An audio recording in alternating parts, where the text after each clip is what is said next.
आज मैं आपको इस वीडियो के माध्यम से बताऊंगा कि आप इस्कॉन में किस प्रकार ज्वाइन हो सकते हैं।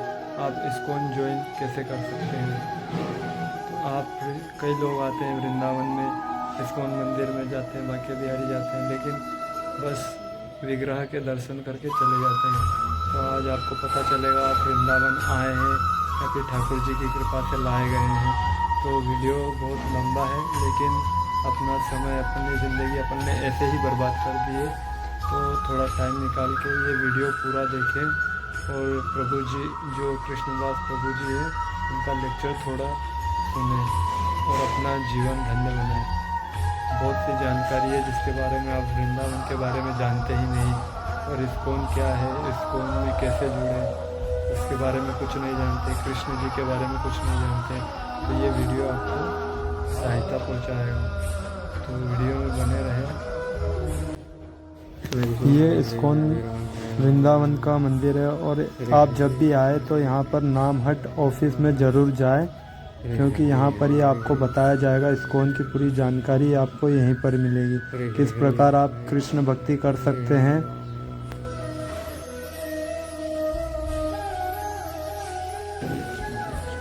आप सभी का स्वागत है। आप श्री वृंदावन धाम में पहुंचे हैं। आजकल बहुत ही इस कार्यक्रम को थोड़ा सा तो आप वृंदावन धाम पहुंचे हैं। वृंदावन धाम क्या है, ये चिंतामणि धाम हमको क्या दे सकता है, अभी इसके बारे में हम ठीक से नहीं जानते। सच बात है ना, ठीक से नहीं जानते। भगवान के दर्शन किए आप सबने, मंगला आरती दर्शन कैसा लगा आपको?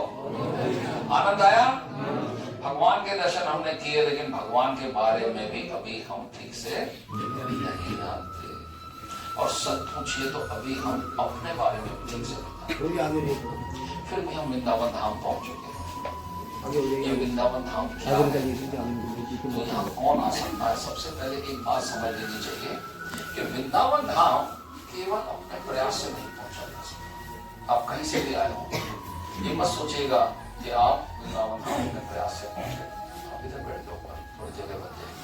कि वृंदावन धाम केवल अपने प्रयास से नहीं आया जा सकता। कौन आ सकता है वृंदावन? जो हमारे जीवन में अज्ञात सुकृति इकट्ठी हो जाती है। अज्ञात सुकृति का अर्थ होता है अनजाने में किए हुए पुण्य कर्मों का फल। जब आप इतना संचित करते हैं, आप भी नहीं जानते अनजाने में आपने कौन से ऐसे पुण्य कर्म किए इस जीवन में या पूर्व जन्म। जब वो इतने संचित हो जाते हैं तो वृंदावन की महारानी योजना बनाती है किसको वृंदावन धाम पहुंचाए। प्रयास से संभव। बहुत से भक्त लोग वृंदावन धाम आना चाहते हैं और प्रयास करने के बाद भी, और कईयों का कार्यक्रम तो वृंदावन धाम आपको अपनी ओर खींचता है, अपनी ओर धाम खींचता है। और जब आपके जीवन में और अधिक अज्ञात सुकृति ज्यादा इकट्ठी हो जाती है, तब क्या होता है? तब वृंदावन धाम पहुंचने के बाद आप सुबह जल्दी उठ करके ब्रह्म मुहूर्त में मंदिर दर्शन करने के लिए आ जाते हैं। बहुत से भक्त लोग वृंदावन धाम तक पहुंच जाते हैं, लेकिन सुबह जल्दी उठना सबके बस की बात नहीं है। ये तपस्या है। जब आप इस तपस्या को करते हैं, जब आप भगवान के लिए नींद का त्याग करते हैं, बिस्तर को छोड़ते हैं, तो भगवान आपकी इस तपस्या को देखते हैं। भगवान आपकी तपस्या को देखते हैं। देखो, ये मेरे पास पहुंचना चाहता है, ये मेरे को जानना चाहता है, ये प्रयास कर रहा है, तो भगवान देखते हैं। आप भगवान को देख पाओ या नहीं देख पाओ, लेकिन भगवान निश्चित रूप से आपको देखते हैं। और भगवान आपके लिए योजना बनाते हैं। भगवान आपके लिए योजना बनाते हैं, इसलिए आपके प्रयास को देखते हैं। और उससे भी अधिक जब हमारे जीवन में और अधिक अज्ञात सुकृति इकट्ठी हो जाती है और अधिक पुण्य कर्मों का फल संचित हो जाता है, तब क्या होता है? नंबर 1, आप वृंदावन धाम आ जाते हैं। नंबर 2, आप सुबह जल्दी उठ करके ब्रह्म मुहूर्त में मंदिर दर्शन करने के लिए आ जाते हैं। और नंबर 3, दर्शन करने के बाद आप इस कमरे में आ जाते हैं। हरि बोल। आप कह सकते हो कि इस कमरे में ऐसा क्या होने वाला है? भगवान के दर्शन बंद हो चुके हैं। अगले दर्शन 7:15 बजे होंगे।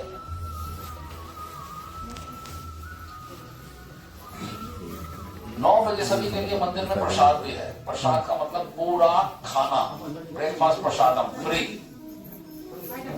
आप प्राप्त कर सकते हैं कृष्णा हॉल में। सबके लिए निःशुल्क प्रसाद की व्यवस्था है। प्रसाद का मतलब वो प्रसाद नहीं जो हाथ में दिया जाता है, पूरा थाली में दिया जाएगा, चपाती सब कुछ। तो सुनिएगा, तो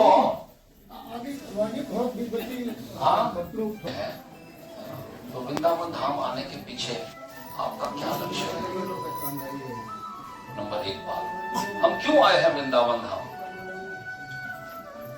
अनेक प्रकार से यात्रा में खर्चा करके, कष्ट उठा करके आप यहाँ वृंदावन धाम आए हो। तो आपके वृंदावन धाम आने के पीछे क्या लक्ष्य है, क्या उद्देश्य है? क्या केवल घूमने आए हो? तो किस लिए आए हो? कौन बताएगा? जरा जल्दी से बताइए, हाथ खड़ा करके फटाफट। हैं? मोक्ष, भगवान को पाने के लिए, दर्शन के लिए, परिवर्तन करने की बहुत सुंदर बात है। चलिए, आप जिस भी कारण से आए हो, एक कारण तो हम सबका समान है कि हम सभी जीवन में, अपने जीवन में हमेशा के लिए सुख चाहते हैं और शांति चाहते हैं। क्या चाहते हैं? सुख और हर व्यक्ति चाहता है मेरे जीवन में, मेरे परिवार के जीवन में सुख शांति बनी रहे, है ना? लेकिन होता क्या है? चाहते हैं सुख और जीवन में आता है दुख। जीवन में आता है दुख, और दुख तो हम चाहते नहीं, दुख अपने आप आता है, और सुख चाहने से भी नहीं आता। कारण क्या है? ये खोज करने के लिए 84 लाख योनियों में भ्रमण करते करते करते हमको एक अवसर दिया जाता है मनुष्य जीवन का। 84 लाख योनियों में जीवात्मा घूम रहा है। ये मत समझिए हम हमेशा से मनुष्य हैं। 84 लाख योनियों में जीवात्मा घूमता रहता है। कभी पशु बनता है, कभी पक्षी बनता है, कभी कीट बनता है, कभी देवता बन जाता है, कभी मनुष्य बनता है। तो एक अवसर उसको दिया जाता है मनुष्य का। क्यों? कि आपको खोज करनी है। क्या खोज करनी है? कि मैं कैसे हमेशा के लिए सुखी हो सकता हूं, और हो भी सकता हूं कि नहीं हो सकता। ये खोज करते करते आप बहुत भाग्यवान हैं कि आप वृंदावन धाम पहुंच चुके हैं। ये खोज है। हर व्यक्ति सुख की खोज में है, हर व्यक्ति आनंद की खोज में है, चाहे वो जानता है चाहे वो नहीं जानता। हर व्यक्ति खोज रहा है, लेकिन कोई व्यक्ति उसको सिनेमा हॉल में खोजता है, कोई व्यक्ति उसको मॉल में ढूंढता है, कोई रेस्टोरेंट में ढूंढता है। तो कहां खोज कहां की जाए? तो भगवान की कृपा से आप यहां वृंदावन धाम पहुंचे। तो अभी भगवान आपके सामने वो रहस्य खोलने वाले हैं कि आप किस प्रकार से हमेशा के लिए सुखी हो सकते हैं। जिस दिन आपकी ये खोज हो गई या आज ही हो जाएगी, तो आपका मनुष्य जीवन 100% सफल हो जाता है। आप ऊपर बैठ जाइए, वो जगह नहीं है। अभी बैठे आपको रिकॉर्डिंग करनी है, वहाँ जाए। कहाँ पर? अभी जाना नहीं है, बैठे रहो। हमारा भी पूरा नहीं हुआ। सुनिए ध्यान से। आप में से किस किस ने जीवन में धोखा खाया है? सभी ने। ऐसा कोई नहीं जिसने नहीं खाया, सबने खाया। अब जाके समझ में आया कि दुख सुनिए, 2 साल से ऊपर यहाँ सुनिए कोरोना 2 साल यहाँ सुनिए बात, सुनिए ध्यान से सुनिए। आपने खाया है तो अच्छी बात है। धोखा खाना अच्छा है, लेकिन धोखा देना अच्छा नहीं।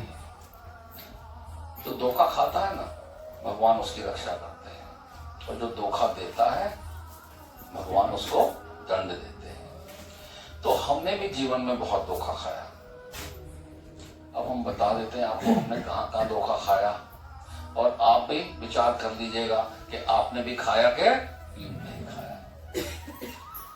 जब हमारा जन्म हुआ, जब चलना सीखा, तो माता पिता ने हमको कहाँ भेजा? कहाँ भेजा? स्कूल। स्कूल जाना पड़ेगा,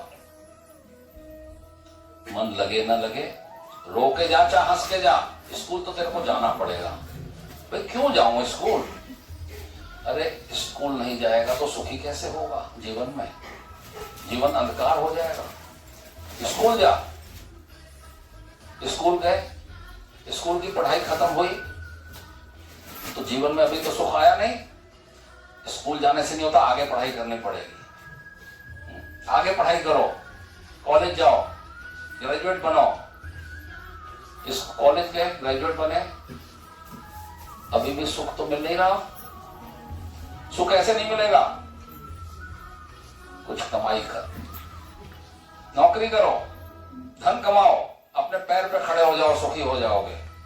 नौकरी करी, बिजनेस किया, अपने पैर पे खड़े हो गए, सुख तो अभी भी नहीं आया। अरे विवाह कर ले, सुखी हो जाएगा।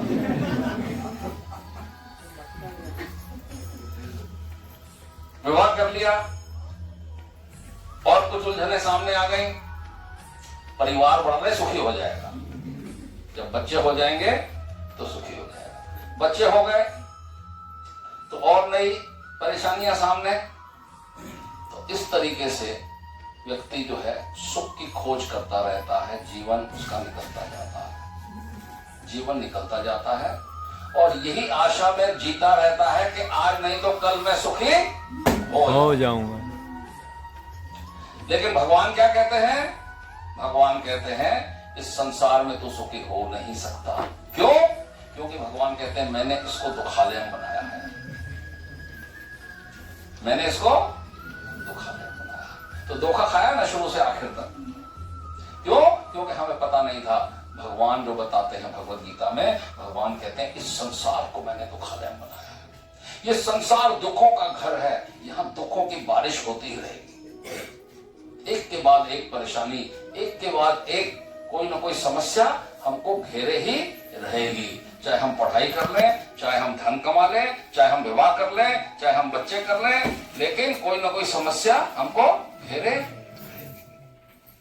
भगवान कहते हैं जन्म मृत्यु जरा व्याधि दुख दोष अनुदर्शनम, ये 4 प्रकार के दुख मैंने इस संसार में डाल दिए हैं।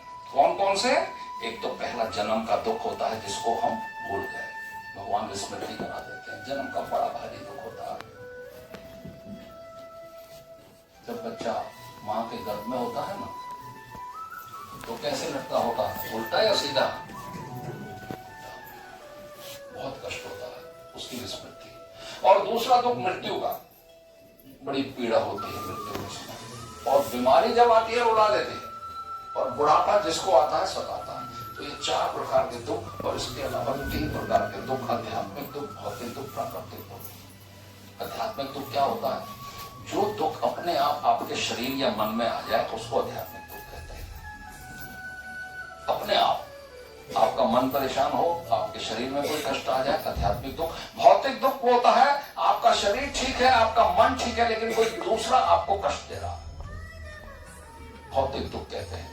ये दुख सबसे ज्यादा है संसार में। किसी न किसी कारण से हम, किसी न किसी वजह से हम लोग दुखी रहते हैं। कोई ना कोई हमारी समस्या का कारण बन जाता है।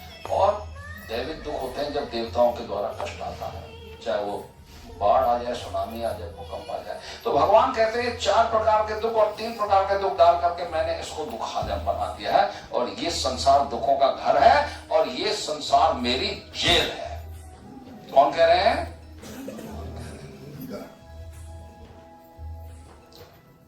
तो जेल में सुख होता है कि दुख? जेल में दुख होता है। और भगवान कहते हैं मेरी जेल का ये विधान है कि इस जेल में जो भी आएगा, जो भी इस जेल में आएगा, चाहे मनुष्य हो, चाहे पशु हो, चाहे कोई भी हो, आते ही उसको मृत्यु दंड प्राप्त होगा। उसके डेथ वारंट पे साइन हो जाए।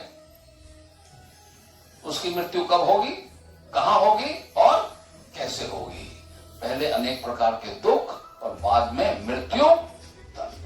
ये है इस जेल का विधान, इस संसार का ही विधान। और हम हम यहाँ क्या खोज रहे हैं?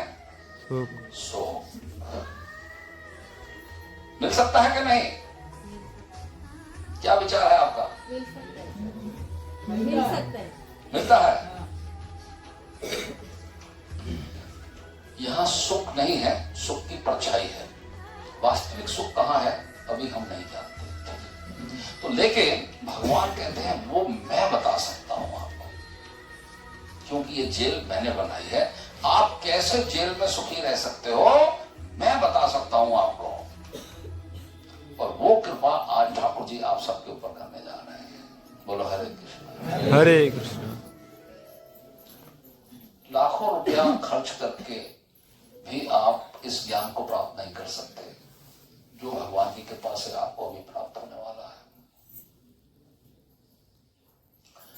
इस बात की चिंता मत करना कि आप पढ़े लिखे हो या अनपढ़ हो। इस बात की चिंता मत करना आप धनवान हो कि निर्धन हो। इस बात की चिंता मत करना आप रूपवान हो या बदसूरत हो। नहीं, आपके पास एक बहुत बड़ा गुण है जो आप सभी भूल गए हो। क्या? आप सभी के पास मनुष्य शरीर है और भगवान इसी से बात प्रारंभ करते हैं। इसी से बात प्रारंभ करते हैं। भगवान कहते हैं आपको जो मनुष्य शरीर प्राप्त हुआ है ना, इससे आप सारी समस्याओं का हल ढूंढ लो। पशु दुख को समाप्त नहीं कर सकता, उसको दुख भोगना ही पड़ता है। लेकिन कोई मनुष्य बनकर के अगर ये कहे कि ये दुख तो मेरे भाग्य में लिखा था, तो ये कहना उचित नहीं है, क्योंकि उसके हाथ में है कि वो अपने दुखों को समाप्त कर सकता है। और कैसे समाप्त कर सकता है वो भगवान बता रहे हैं। न देहमाद्यम सुलभम सुदुर्लभम लभम सुकल्पाम गुरु कर्णधारम मयानुकूलेन न भस्वतेरिताम उमान भवाब्देम न तरेस आत्मा। भगवान श्री कृष्ण कह रहे हैं, क्या कह रहे हैं? कह रहे हैं इस बार चूकना नहीं, इस बार मत चूकना मेरी बात सुनने से। ये जो तुमको मनुष्य शरीर प्राप्त हुआ है ये बहुत दुर्लभ है, बहुत दुर्लभ है। मिल गया आसानी से, इसलिए हम इसकी कीमत नहीं जानते। लेकिन भगवान कह रहे हैं ये शरीर बहुत दुर्लभ है। और इस शरीर में आपको क्या करना है? आपको गुरु की खोज करनी है। किसकी खोज करनी है? भगवान बता रहे हैं यार, बिना गुरु को प्राप्त किए आप जीवन में सुखी नहीं हो सकते। नंबर 1 बात, जिसको मनुष्य जीवन प्राप्त है उसको इस जीवन में गुरु की खोज करनी पड़ेगी और गुरु प्राप्त करना पड़ेगा यदि वो इस संसार में, इस जेल में सुखी होना चाहता है। तो बोलो हरे कृष्ण। हरे कृष्ण। अब आपके जीवन में 2 गुरु आ सकते हैं। कितने? पहला गुरु होता है शिक्षा गुरु। कौन सा? शिक्षा गुरु आपको शिक्षा देगा। और दूसरा होता है दीक्षा गुरु, जो आपको नया जन्म देते हैं, इसी जीवन में नया जन्म। और आप द्विज बन जाते हो। क्या बन जाते हो? द्विज। द्विज का मतलब होता है, द्वि मतलब 2 और ज मतलब जन्म। जिसका दूसरा जन्म हो जाए इसी जीवन में उसको क्या कहते हैं? द्विज। तो संसार में 3 द्विज होते हैं। पहला द्विज कहते हैं दांतों को।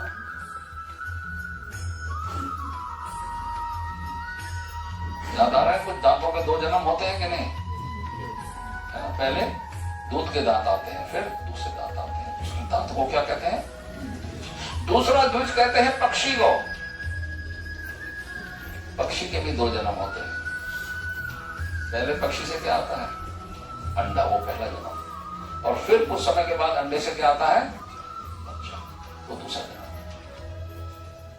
तो इस प्रकार से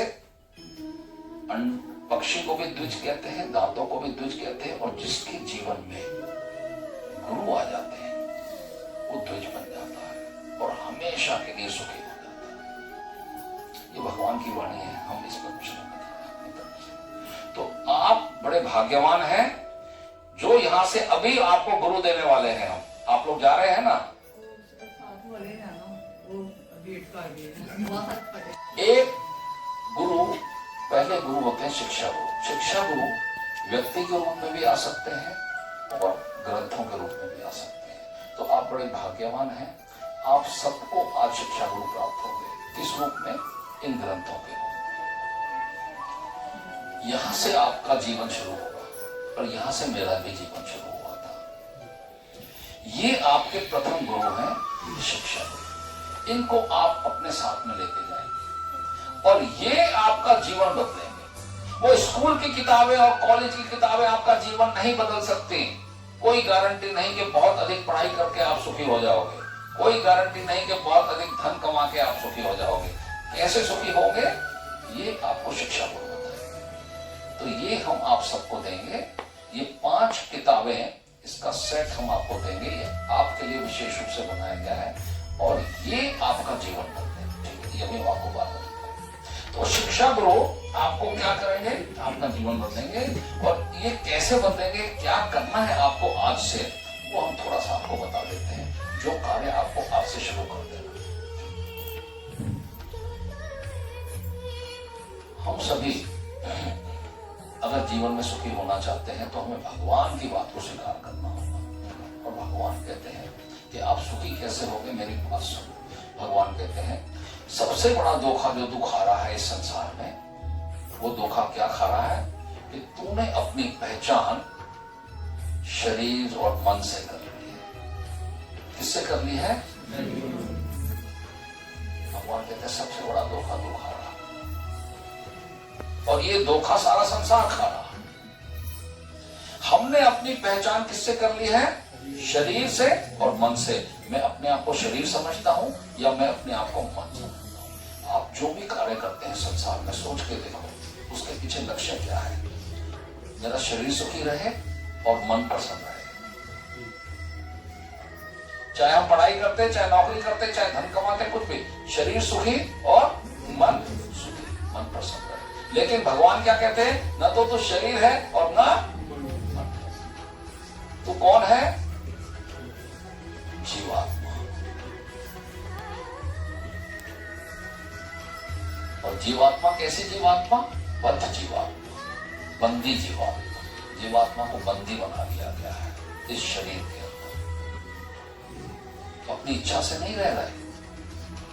शरीर में जीवात्मा को बंदी बना दिया गया है। तो जीवात्मा को जब तक आप सुखी नहीं करोगे तब तक आपके जीवन में सुख नहीं आ सकता। ये भगवान की वाणी है, हम नहीं कह रहे। और सारा संसार प्रयास कर रहा है शरीर को सुखी करने का और मन को सुखी करने का। जीवात्मा को सुखी करने का कोई प्रयास नहीं कर रहा। देखो, जैसे वृक्ष होता है ना, वृक्ष की जब तक जड़ में पानी नहीं डालोगे तो वृक्ष हरा भरा नहीं रहेगा। इसी प्रकार से जब तक जीवात्मा को सुखी नहीं करोगे, आपके मन में सुख और शांति नहीं आ सकती। आपको जड़ को पकड़ना पड़ेगा। सबसे पहला ज्ञान हमको गुरु ये देते हैं। आपको पकड़ना किसको है? जड़ को। जब तक आप जीवात्मा को सुखी नहीं करोगे, आपके मन में सुख नहीं आ सकता। जब मन में सुख नहीं आएगा, शांति नहीं आएगी, तो शरीर में अनेक प्रकार के रोग आपको घेरेंगे। तो इसलिए आपको सबसे पहले किसको सुखी करना है? जीवात्मा। और जीवात्मा सुखी होगा कैसे? अब आखिरी बात हम आपको बता रहे हैं। तो जीवात्मा सुखी होता है केवल और केवल भगवान के आश्रय में। क्योंकि हम अंश किसके हैं? भगवान के। भगवान कहते हैं ममेवांशो जीवलोके जीवभूता सनातना मच्छष्टानींद्रियाणि प्रकृति स्थानी कर सके। तू तो मेरा अंश है। जीवात्मा को कह रहे तू मेरा अंश है, लेकिन तूने अपनी पहचान किससे कर ली है? शरीर और मन से कर ली है। शरीर और मन को सुखी करने के लिए तू जीवन भर संघर्ष कर रहा है, कठोर परिश्रम कर रहा है। तूने अपने जीवन को बड़ा दुर्भर बना दिया है। तू मेरी बात सुन, तू मेरा अंश है। तू मेरा अंश है और तेरे को क्या करना है? मेरे ही आश्रय में रहना। तू भूल गया है मेरे को। एक बच्चा जो बहुत धनवान परिवार का बच्चा हो और अपने माता पिता से बिछुड़ जाए, है ना? और क्या कर रहा है? वो सड़क पर ठोकरें खा रहा है। उसको मालूम नहीं कि मैं कितने धनी परिवार का बच्चा हूं, लेकिन जिस दिन वापस वो अपने परिवार से मिल जाता है उसका जीवन बदल जाता है। इसी प्रकार से भगवान हमको ये समझा रहे हैं कि तू मेरा है।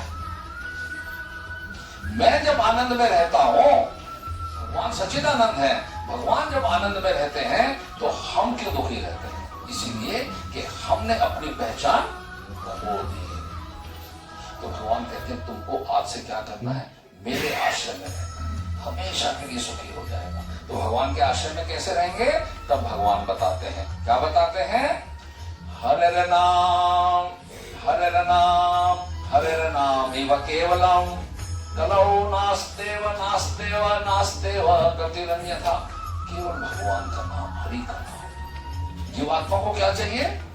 केवल हरि का नाम, और उसको कुछ चाहिए नहीं, और उसको कुछ चाहिए नहीं। जो व्यक्ति भगवान के नाम का आश्रय ले लेता है उसका जीवन बदलना तुरंत प्रारंभ हो जाता है। जैसे मछली जल में सुखी रहती है ना? मछली को यदि आप घर ले आके काजू किशमिश खिलाओ तो वो सुखी नहीं होगा, उसको जल का आश्रय चाहिए। एक बच्चा जिसने अभी अभी जन्म लिया है, नवजात शिशु, वो केवल माँ की गोद में सुखी रह सकता है। उसको संसार की किसी वस्तु से मतलब, उसको क्या चाहिए? माँ की गोद चाहिए। इसी प्रकार जीवात्मा भगवान का अंश है और उसको केवल भगवान का आश्रय चाहिए। और भगवान कहते हैं मेरे और मेरे नाम में कोई अंतर नहीं, केवल नाम का आश्रय लेना, बस और कुछ नहीं करना। आपके जीवन में अद्भुत परिवर्तन आज से प्रारंभ हो जाएगा। आज से नहीं, इसी क्षण से। एक तो हरि नाम का जप प्रतिदिन करना है, वो हम आपको सिखा देंगे। ये कैसे किया जाता है? इसको माला के ऊपर किया जाता है, इसमें 1 पैसे का खर्चा नहीं आता। प्रतिदिन आपको ये हरि नाम जप करना है और एक माला करने में 10 मिनट अधिक से अधिक लगेगा। 10 मिनट में हम आपको अभी सिखा देंगे। एक एक माला आप सबको देंगे, आप हमारे साथ जप कीजिए एक माला, और फिर आप दुनिया के किसी कोने में रहो, ये हरि नाम जप बिल्कुल मत छोड़िएगा। और दूसरा, ये शिक्षा गुरु अपने साथ ले जाओगे तो ये आपको आगे बढ़ाएंगे, ठीक है? तो माला बांट देते हैं अभी हम आप सबको। 1-2 जना हमारी हेल्प कर सकते हैं माला बांटने में।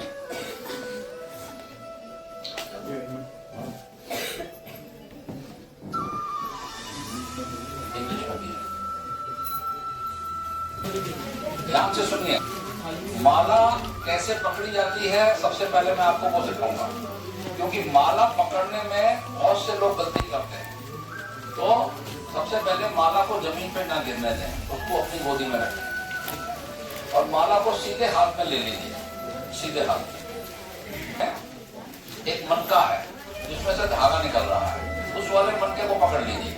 इस वाले मनके को सुमेरु कहते हैं, जिसमें से धागा निकल रहा है, इसको पकड़ लीजिए। पहली उंगली को दूर कर दीजिए। पहली उंगली से जप नहीं किया जाता। देखिए, माला को ऐसे पकड़िए, 3 उंगलियों पे माला को लगा दीजिए और हथेली के दर्शन कीजिए। अपने हथेली के दर्शन कीजिए, माला को ऐसे पकड़िए। अब सुमेरु जो है, इसके ऊपर जप नहीं करते और इसको लांघते भी नहीं, ठीक है? और माला कहां से शुरू करेंगे? माला शुरू करेंगे सुमेरु के आगे वाले मनके, पीछे वाले से नहीं। माला को चलाएंगे कैसे? अपनी तरफ खींचना है, अपनी तरफ। लोग माला को ऐसे उल्टा चलाते हैं, उल्टा नहीं चलाएंगे, माला को अपनी तरफ खींचना है। तो अपनी तरफ खींचना है तो सुमेरु के जो आगे वाला मनका है वहां से माला आपकी शुरू होगी और समाप्त कहां होगी? इस मनके पे, जो हमारी तरफ वाला मनका वहां पर समाप्त हो जाएगी। अब करना क्या है? अंगूठा रखना है इस मनके को, पहली उंगली को दूर कर देना और हर मनके के ऊपर आपको पूरा महामंत्र बोलना है, महामंत्र का जप करना है। ये 16 अक्षर का होता है, आप जानते हैं 16 अक्षर का? बोलिए, हरे कृष्णा हरे कृष्णा हरे कृष्णा हरे कृष्णा कृष्णा कृष्णा कृष्णा कृष्णा हरे हरे हरे हरे हरे राम हरे राम हरे राम हरे राम राम राम राम राम हरे हरे। हरे हरे। ये एक महामंत्र, ये एक मन के पे बोलना है। उसके बाद आपका अंगूठा कहाँ चला जाएगा? दूसरे मंत्र पर। फिर वही महामंत्र बोलना है ना, पूरा का पूरा, ठीक है? इस प्रकार से आपकी माला 8 से 10 मिनट के अंदर पूरी हो जाएगी। अब दूसरी बात, माला शुरू करने से पहले आपको एक मंत्र और बोलना है, उसको बोलते हैं पंच तत्व मंत्र। वो कृपा मंत्र है, उससे आपको कृपा और शीघ्रता से प्राप्त होती है। वो एक माला में कम से कम एक बार प्रारंभ में बोल सकते हैं और अंत में भी बोल सकते हैं। वो आपको धीरे धीरे याद होगा। जो पेपर दिया गया है इसमें लिखा हुआ है, सब कुछ लिखा हुआ है। तो वो पंचतत्व मंत्र आप मेरे पीछे दोहरा दीजिए, माला एक साथ में करें, ठीक है? आप मेरे पीछे बोलिए, जय श्री कृष्ण चैतन्य जय श्री कृष्ण चैतन्य प्रभु नित्यानंद श्री अद्वैत गदाधर शिवासादि गौर भक्त वृंद।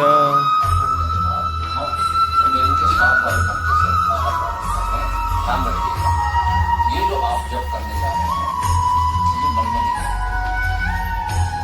इतना बोलना है कि आपको अपनी आवाज सुनाई देनी चाहिए। ये सुनना बहुत जरूरी है। आपका काम है बोलना और ये चिंता मत कीजिए। कई दफा जब माला करने बैठेंगे तो आपका मन संसार में बहुत जगहों पे उसकी चिंता नहीं करना। आप प्रयास करना जो आप बोल रहे हैं उसको केवल सुनना और हम थोड़ा तेजी से चलते हैं, हमारे साथ साथ आना।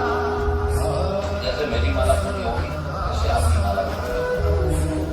तैयार है आप? शुरू करें।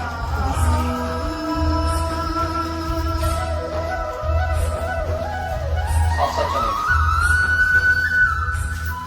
हरे कृष्णा कृष्णा कृष्णा हरे हरे, हरे राम राम राम हरे। कृष्ण हरे हरे, हरे राम राम राम हरे हरे हरे। हो गई? देखिए ये माला समाप्त हुई। यदि आप दूसरी माला साथ में करेंगे, एक साथ करेंगे तो कैसे करेंगे? माला को घुमा देंगे। जो आखिरी मंत्र है वो दूसरी माला का पहला मंत्र है, इसको क्रॉस नहीं करेंगे, लेकिन माला को वापस घुमा देंगे, वापस नहीं करेंगे। यदि आप लगातार दूसरी माला यदि आपने एक माला किया, आपको नहीं मालूम ये हरिनाम का जप आपको कहाँ पहुंचा देगा, आज आप इसकी कल्पना नहीं कर सकते। लेकिन आपको ये प्रतिदिन हरिनाम का जप करना है, आपको करना अपने शरीर से आपको प्रतिदिन ये हरिनाम का जप करना है। दवा समझ आपको अच्छा लगे, बुरा लगे, मीठा लगे, कड़वा लगे, और ये हरिनाम दिखने में आपको सरल लग सकता है, लेकिन इसको करना सरल क्यों? क्योंकि इसको करने से आप भाग्यवान और भाग्यवान बनना आसान है। जो भी भगवान के नाम को जप करता है वो भाग्यवान बनता है और संसार में उसकी दौड़ खत्म हो जाती है। जो व्यक्ति धन के पीछे भागते हैं, परिश्रम करते हैं, उसकी दौड़ समाप्त हो जाती है। भगवान के नाम का आश्रय तो ये बात आपको समझ में आ जानी चाहिए कि आपको केवल दो ही काम करना है, एक तो नाम जप करना है और एक इन किताबों को, ये 5 किताबें हम आपको दे रहे हैं। कितनी? ये शिक्षा गुरु के रूप में आपके साथ मैं आपको बता देता हूँ। देखिए एक किताब है दिव्य ज्ञान, इसमें 100 प्रश्न है और 100 प्रश्नों के उत्तर है। आपकी सारी शंकाएं खत्म हो जाएंगी और परिणाम जब आप अपने आप बढ़ते चलाएं, अपने आप बढ़ा क्योंकि आपने एक माला किया, अपने आप बढ़ा। तो दूसरा, भगवान का नाम रसराज श्री कृष्ण है, आपका जीवन बड़ा रसीला है। और तीसरा, भगवान का नाम जो है अमृत है और ये अमृत आपको प्राप्त हो जाएगा, आपके जीवन का सारा विष समाप्त हो जाएगा, ठीक है? सारी उलझने आपकी समाप्त हो जाएगी और भगवत गीता का ज्ञान बड़े सरल शब्दों में इसमें समझाया गया है। और भगवान का नाम जप करते समय हमें 3 बातों का ध्यान रखना है, वो इसमें सब बताया गया है। इस प्रकार से हमें 10 नाम अपराध से बचते हुए नाम जप करना है और बात किया और ये सब दिया गया। तो ये 5 किताबें आपको हम देंगे और साथ में आपको ये बैग दिया जाएगा। इस बैग के अंदर क्या करना है? आपको माला को रखना है। माला को ऐसे गले में नहीं डालना, पहले इसके अंदर डालना। ये उंगली बाहर निकालने का जगह बना हुआ है, ये एक पहली उंगली बाहर निकालना और इसके अंदर रख करके आपको हरिनाम का जप करना। अब दूसरी बात आती है कि भाई जप करना कितना है? अभी तो हमने एक माला करा है, 24 घंटे में। यदि आप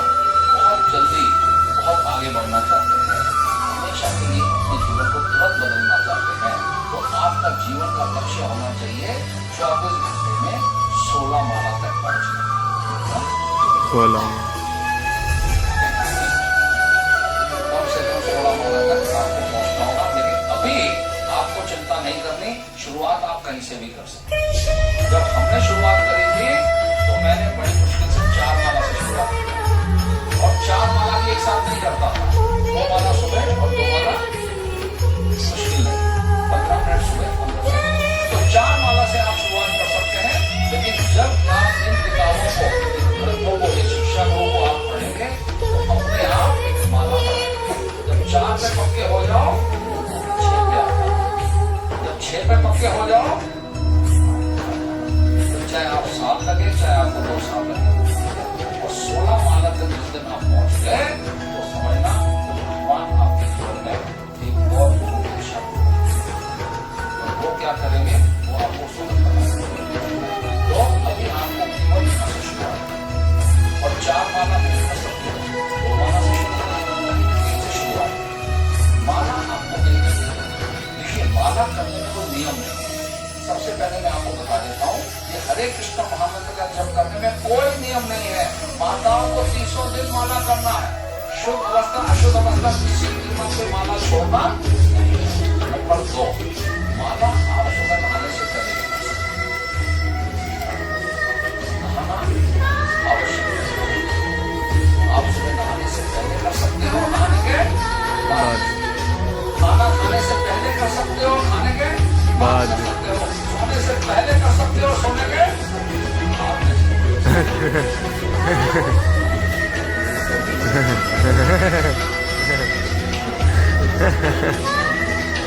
इसलिए हम कहते हैं ध्यान से सुनना चाहिए।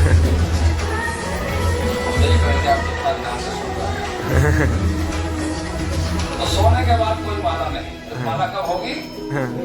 जगने। मतलब कहने का ये है कि कोई नियम नहीं है, और ये माला हरि नाम का जप आपको भाग्यवान बना देगा और आप कभी पीछे मुड़ के नहीं देखोगे। ये भगवान की वाणी है, मैंने अपनी तरफ से कोई बात आपको नहीं बताई, ठीक है। अब आपके हाथ में है, माला आपको करनी है, उसके बदले में और कोई नहीं करेगा। दवा खानी आपको है। जिस प्रकार शेर के दहाड़ने से जंगल में छोटे छोटे पशु तुरंत भाग जाते हैं, भगवान का नाम जप करने से आपके जीवन के सारे दुख भाग जाएंगे। हरि बोल। जैसे सूर्य के प्रकट होने से अंधेरा भाग जाता है, भगवान का नाम जप करने से आपके जीवन का सारा अंधकार समाप्त हो जाएगा। भगवान कहते हैं कृष्ण सूर्य सब माया है अंधकार, जहां कृष्ण वहां नहीं माया का अधिकार। आपके जीवन का सारा अंधकार समाप्त हो जाएगा। केवल आपको हरि नाम में श्रद्धा रखना है। संसार में बहुत धोखा हमने खाया है, सबने खाया है।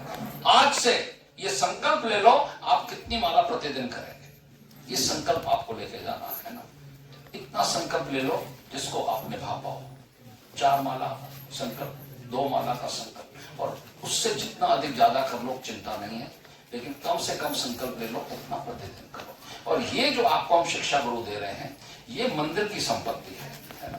ये मंदिर से हम आप लोगों के लिए लेके आते हैं। इसका आप 10 मिनट भी, आप सिर्फ एक किताब पढ़िए, जब वो पूरी हो जाए दूसरी, फिर तीसरी, 10 मिनट आप लगाओ, आप देखना अपने आप माला आप बढ़ाते चले जाओगे। इसमें वो खजाना छुपा हुआ है, हम इतना यहाँ नहीं बता सकते हम लोगों को, ठीक है। तो ये खजाना इसमें छुपा हुआ है। इसके लिए ये 5 किताबें और ये सेट, इसके लिए आपको छोटी सी राशि देनी होती है, वो 100 रुपया है। 100 रुपए में वो आप अपने लिए भी ले सकते हैं, और यदि आप किसी का जीवन बदलना चाहते हैं उसके लिए भी ले जा सकते हैं, ठीक है। तो आपका बहुत बहुत धन्यवाद। आपको एक बात और बता देता हूं, अगर आप सुनना चाहते हैं, यदि आप जीवन में आगे बढ़ना चाहते हैं, हरि नाम तो दवा है, लेकिन दवा के साथ यदि आप परहेज करोगे तो बहुत तेजी से आगे बढ़ जाओगे। तो परहेज में बता दो, अगर आप अभी नहीं भी कर रहे तो कोई बात नहीं, दवा खाते रहिए, परहेज अपने आप हो जाएगी, ठीक है। तो वो 16 माला तक जब आप पहुंचोगे तो ये परहेज अपने आप हो जाएगी, ठीक है। पहली परहेज ये है कि आप किसी प्रकार का मांसाहार करने से बचें। किसी प्रकार का मांसाहार, जीव हत्या नहीं करनी चाहिए, पाप होता है, महापाप होता है ना, तो इससे बचना चाहिए। और दूसरा, यदि आप तुरंत आगे बढ़ना चाहते हैं तो आपको मैं फॉर्मूला बताता जा रहा हूं। आपको भगवान को भोग लगा के खाना प्रारंभ कर दो। जो कुछ आप खाएं भगवान को अर्पित करो। और भगवान को जो भोग लगता है उसमें प्याज और लहसुन नहीं होता। आपका भोजन सात्विक होना चाहिए। भगवान को भोग लगा के खाओगे तो आप बहुत जल्दी आगे बढ़ोगे। जो कार्य करना है हमको दो ही कार्य जीवा से करने हैं। हरि नाम जीवा से लेना है और भगवान का भोग लगा हुआ प्रसाद करना है। कहीं ना कहीं भगवान के साथ संबंध जोड़ लो। अभी आपके घर में प्याज लहसुन बनता है तो भगवान को केवल वही दो जिसमें प्याज लहसुन नहीं हो सकता। भगवान कहते हैं मैं तो जल से भी संतुष्ट होता हूँ, लेकिन उसमें तुलसी पत्र डालना मत भूलना। चाहे फल, जल, दूध भगवान को प्रतिदिन ऑफर करना शुरू कर दो और धीरे धीरे करके अपने भोजन को सात्विक बनाएंगे और प्रसाद के रूप में। ठीक है, तो ये पहला नियम है कि किसी प्रकार का मांसाहार नहीं करना। दूसरा नियम, दूसरी परहेज ये है कि किसी प्रकार का नशा नहीं करना। दारू, बियर, सिगरेट, तंबाकू, इन चीजों से बचना। ठीक है, और यदि आप में ये अवगुण है तो ये धीरे धीरे हरि नाम से छूट जाते हैं। हरि नाम से सब छूट जाता है। और तीसरा है जो अपने पत्नी या पति के अलावा किसी और के साथ आपका शारीरिक संबंध नहीं होना चाहिए। ये तीसरा नियम है। ये विदेशों में बहुत होता है, तो यहाँ इतना नहीं है, लेकिन फिर भी हमें सावधान रहना है। और चौथे जो नियम है वो यह किसी प्रकार का जुआ नहीं करना, गैम्बलिंग, सट्टेबाजी, शेयर मार्केट में इंट्राडे ऊपर नीचे खेलते हैं लोग, है ना, एक ही दिन में धनवान बन जाओ, वो कार्य मत करो। धनवान बनना है किसी। ये चार नियम है ना आपके पालन होने शुरू हो जाएंगे जब आप इनको पढ़ोगे। ठीक है, आपका बहुत बहुत धन्यवाद। ये जो सेट है ये शिक्षा गुरु आपके साथ में जाएंगे। इसके लिए आपको 100 रुपए की राशि देनी है। किसी के पास कैश नहीं है तो मेरा नंबर आपके पास आ चुका है। पहला नंबर है इसमें पेपर में, कृष्ण कुमार दास। आप मेरे को ऑनलाइन पेमेंट कर सकते हैं, पेटीएम। और तीसरा ये है कि आपके मन में कोई शंका है, आपके मन में कोई डाउट है, आप मेरे से कभी भी आज भी बात कर सकते हो और भविष्य में भी मेरे से बात कर सकते हो। ठीक है, आपके लिए हमेशा हरे कृष्ण। यही जगह